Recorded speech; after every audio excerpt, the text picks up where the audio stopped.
In a peaceful, quiet American suburb where homes were meant to feel safe, stable, and protected, a story emerged that shook thousands of people online. A story so cold, so heartless, that it made the entire internet pause. It began with a loss. A homeowner passed away. A grieving family was Not trying to hold condolences, themselves not together. sympathy. And just days after the funeral, when emotions were still Instead, raw they sent a and the bill. house felt unbearably empty, the HOA sent them a letter. Death is Not not an excuse. condolences, not sympathy, not a single kind word acknowledging the pain they were going through. Instead, they sent a bill, a demand for the month's HOA dues, stamped with the shocking, almost unbelievable line, "Death is not an excuse."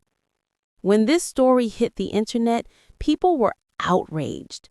Comment sections exploded with thousands of voices calling it the coldest HOA move ever seen.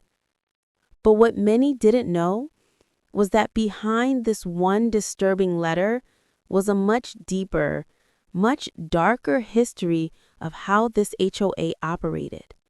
And today, we break it all down. What happened, why it happened, and how a grieving family fought back against a system that seemed built on rules without humanity. The homeowner was a man in his late 60s named Richard. For over 25 years, he had lived in the same house. He wasn't loud. He wasn't difficult. He wasn't the type to start conflicts or challenge rules. He simply lived his life, kept to himself, and respected the community around him. Richard's garden was always neatly trimmed. He waved at neighbors during his morning walks. He paid every HOA bill on time, sometimes even early. To many, he was just a quiet, kind, dependable presence. But during his final months, Richard's health began to decline. His daughter Emily visited him frequently, bringing groceries, checking his medications, making sure he was comfortable. They knew the end was coming, but knowing doesn't make it any easier when the moment arrives. When Richard passed away, the family stepped into the whirlwind that follows any loss, arranging the funeral, handling documents, notifying relatives, cleaning out the home, each task heavier than the last. Emily spent hours in the house where she grew up, surrounded by memories, trying to stay strong for everyone else. The neighbors mourned with them. Some brought flowers, some dropped off warm meals, some just stood at the doorstep with soft eyes and gentle words. But the HOA? Nothing. No message, no email, no card, not even a single kind word acknowledging the pain they were going through.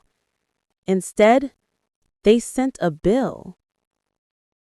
A demand for the month's HOA dues stamped with the shocking, almost unbelievable line, "Death is not an excuse." When this story hit the internet, people were outraged. Comment sections exploded with thousands of voices calling it the coldest HOA move ever seen. But what many didn't know was that behind this one disturbing letter was a much deeper, much darker history of how this HOA operated. And today, we break it all down. What happened, why it happened, and how a grieving family fought back against a system that seemed built on rules without humanity. The morning after receiving the letter, Emily made a decision. She gathered her father's death certificate, his final medical paperwork, and the stack of documents the hospital had handed her in a small, quiet envelope. Her hands shook as she held them, not from fear, but from the exhaustion that comes from grieving and being forced to fight at the same time. She walked into the HOA office with the calm, respectful tone. She wasn't angry. She wasn't confrontational. She simply wanted understanding. She approached the front desk and said softly, "My father passed away earlier this month. We're handling his estate. Could we have some time before dealing with dues?" The HOA manager barely looked up. No expression, no sympathy, not even the slightest acknowledgement of Emily's pain.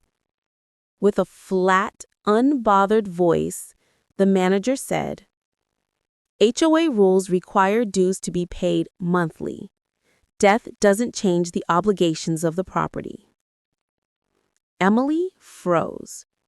For a moment, she genuinely wondered if she had heard correctly.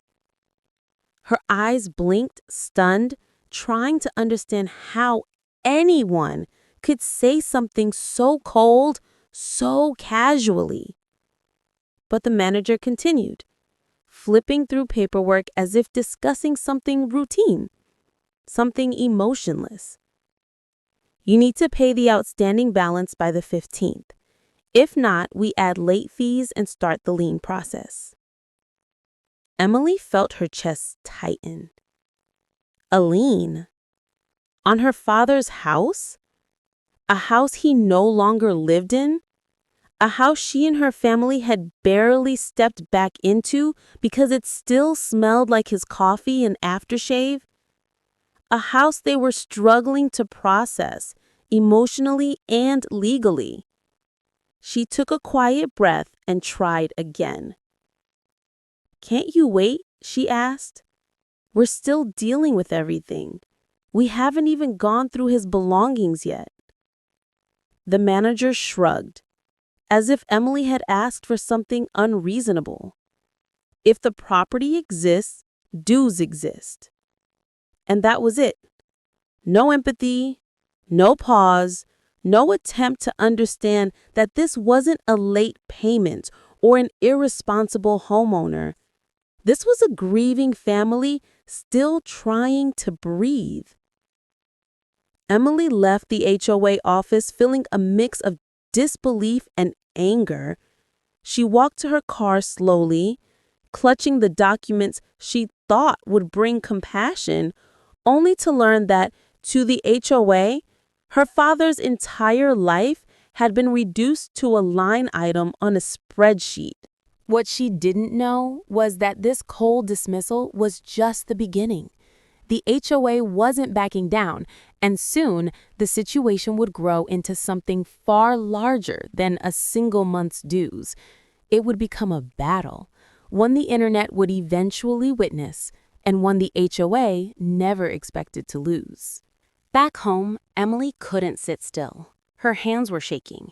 Not from weakness, but from the kind of anger that grows when you're treated unfairly during the worst moment of your life. She sat on her father's old couch, the one he always fell asleep on during late-night movies, and opened her laptop. She didn't want revenge. She didn't want attention. She didn't even want to embarrass the HOA. All she wanted was clarity. So she wrote a simple post online. "My father passed away earlier this month. The HOA is demanding dues immediately and threatening a lien. Is this normal? Can they really do this?" She hit post, expecting maybe a handful of responses. Within minutes, notifications started appearing. Within an hour, her post wasn't just active, it was exploding. By the afternoon, it had thousands of upvotes and over 3,000 comments, pouring in from people all across the country. And as Emily refreshed the page, she realized something shocking. Her story wasn't rare. Comment after comment revealed a painful truth. "My HOA did the same after my mom died. We were at my brother's funeral and they fined us for yard neglect. HOAs are the closest thing to legal mafia." People shared stories of heartlessness, of families grieving while being treated like numbers in a ledger. It wasn't just sympathy, it was solidarity. A community of strangers, all bonded by experiences they wished they never had. But there was another side too. Cold, blunt, and almost cruel in its logic. Some comments defended the HOA. Rules are rules. Death doesn't stop fees. If the family didn't plan ahead, that's their fault. These comments hit Emily hard. They echoed the exact same tone the HOA manager had used. Emotionless, transactional, detached from reality. It felt like the world was split in two. One side fighting for humanity, the other clinging to technicalities. Soon, debates broke out in the comments. People argued about compassion versus strict policy, about how HOAs were supposed to support communities, not weaponize rules against grieving families. Some users even pulled up legal documents explaining how HOAs often misuse authority or hide behind bylaws to justify anything. And that was the moment Emily understood something important. Her post wasn't spreading because it was dramatic. It was spreading because it revealed a truth millions had silently experienced. By nightfall, Emily's story was no longer just a post. It had become a movement. Now, here's the reality. HOAs are legally allowed to continue billing dues even after the homeowner dies, if the property is still in their name. The dues attach to the property, not the person. But what made this case different, what made this case monstrous, was the message. Death is not an excuse. There is no legal reason to write that. There is no justification. That sentence was pure human cruelty, not policy. Even lawyers online said, that line alone could be harassment. This is the difference between following rules and hiding behind them. With the story gaining traction online, people encouraged Emily to contact the state attorney, file a harassment complaint, report the HOA to the board, get legal representation. But the most powerful tool? Public pressure. Neighbors began confronting the HOA. Letters were sent to the board demanding accountability. People who had ignored the HOA for years suddenly wanted them replaced. The HOA manager who wrote the letter tried to defend herself. I was just following procedure. But the board didn't want a public relations disaster. Finally, after days of pressure, they backed down. They waived the fees, they apologized, and they announced a new policy. For any homeowner death, dues are paused 30 days. It wasn't perfect, but it was a win. This story wasn't just about one grieving family. It exposed something deeper, a system that often forgets people are human. HOAs were created to maintain neighborhoods, not torment families dealing with loss. But somewhere along the way, some HOAs turned into rule-obsessed machines that think fines and fees matter more than compassion. This story showed how far an HOA can go, how cold a system can become, and how powerful public voices can be when they unite.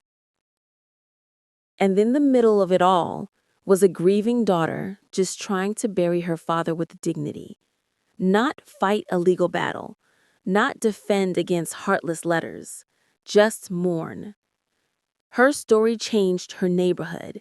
It changed the internet. And maybe it changed how HOAs handle tragedies in the future.